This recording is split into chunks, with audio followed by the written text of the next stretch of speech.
Bon, ça y est, c'est décidé, je quitte Dubaï. Donc les amis, vous avez l'habitude de me voir à l'aéroport en mode no make-up, fatiguée, etc.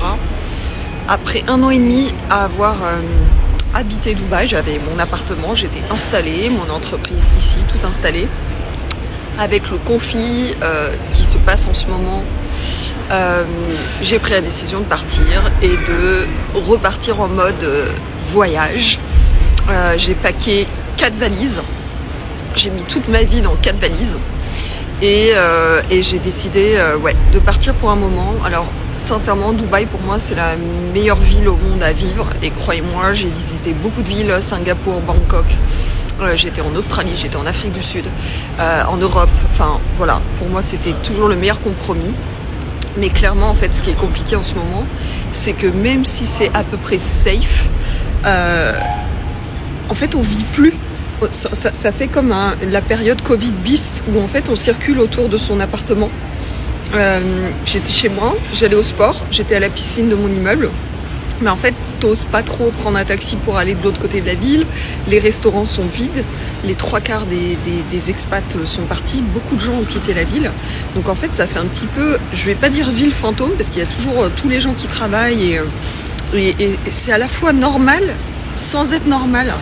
Donc en fait, si c'est pour rester dans une ville, et malheureusement, je pense que ça va pas s'améliorer en 2 mois, enfin en tout cas c'est mon opinion, si c'est pour rester dans une ville où en fait tu peux rien faire, alors qu'en fait si tu pars, t'as l'occasion d'aller vivre ailleurs, ça veut pas dire que j'ai pris la meilleure décision et que ailleurs j'aurais pas de problème et que on sait jamais, de toute façon on connaît pas l'avenir. Mais là ça fait un peu, t'es là, t'es coincé chez toi, t'es dans une ville où il y a plein de choses à faire, mais en fait tu peux rien faire. C'est un peu déprimant, même tous les gens qui bossent dans l'hospitality, c'est les restaurants, les bars, les hôtels, enfin c'est la déprime pour eux. Moi je bosse de chez moi, je bosse avec la France, donc en fait techniquement je suis pas rattachée à Dubaï, puisque moi mes clients, les entrepreneurs sont en France. Mais voilà, j'ai l'impression d'être en mode un peu survie, c'est-à-dire on reste là et on voit ce que ça donne, quoi.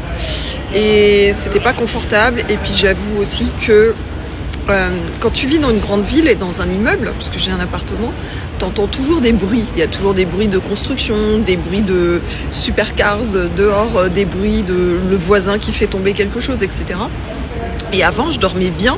Moi, je dors avec des boules caisses, sinon, enfin, je suis très sensible au bruit. Et je dormais bien quand même, c'est-à-dire que le bruit de la ville, c'était intégré, tu vois, comme quand t'habites à Paris ou dans une grande ville en France. Mais là, avec le bruit des explosions, en fait, chaque bruit est devenu un trigger, tu vois, quelque chose qui te stresse. Donc, du coup, impossible de dormir. Moi, ça fait 3 semaines que j'ai pas dormi. De toute façon, ça se voit sur ma tronche. Je suis éclatée. Et y a ça.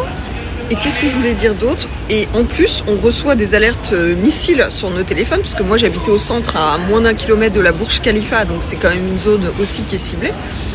Et en fait, tu reçois des alertes, au moins une alerte par nuit, alerte missile, et t'as ton téléphone qui se met à sonner à fond comme un truc de malade. À la fin, j'en étais venue à mettre mon téléphone en mode avion pour ne pas recevoir des alertes, juste pour pouvoir dormir un petit peu, tu vois. Tu vas me dire, c'est complètement débile, mais en fait, se réveiller en pleine nuit avec une alerte en se demandant si tu dois descendre au sous-sol. En plus, moi, j'étais au 26e, j'étais au top de ma tour, dernier étage. Enfin, voilà, c'est pas confort. Alors je sais que c'est pas grave, il n'y a pas de choses graves qui se passent ici, on n'est pas en guerre, on n'est pas, voilà. Mais c'est un inconfort, c'est un stress supplémentaire. Moi aujourd'hui, comme vous le savez, comme tu le sais sûrement, je travaille pour moi. Je développe des choses, j'ai tout quitté il y a 3 ans pour reconstruire une vie, je fais tout solo. Je suis une nana, je fais tout solo. Et là, le système nerveux, il pouvait pas. Donc voilà. Donc dis-moi en commentaire où tu penses que je vais aller. Si tu me suis sur Instagram, c'est le même nom que ici. Logiquement, tu auras des indices. Et puis, écoute, on verra ce que la vie va donner. Mais voilà, en 5 jours, j'ai packé 4 valises. Et ciao. Merci de vous abonner.